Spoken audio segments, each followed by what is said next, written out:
earlier. His question is, some people have a concern that your freedom dividend proposal might create inflation in rent prices. What are your thoughts on this? Yeah, so there are three sources of inflation that are driving Americans nuts. And those three are housing, education, and healthcare. Those are the big three.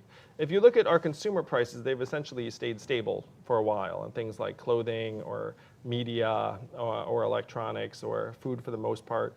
And so housing is the big one. Now, the great thing is if everyone has $1,000 a month, that goes with you wherever you go. And so right now, a lot of people are somewhat stuck in place because they don't want to move too far away from where they work.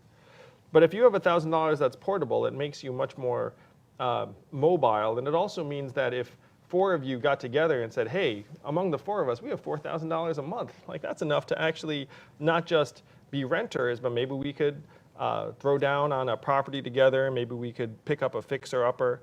So there are things that, that the dividend will do that will actually help with the inequities in the rental market.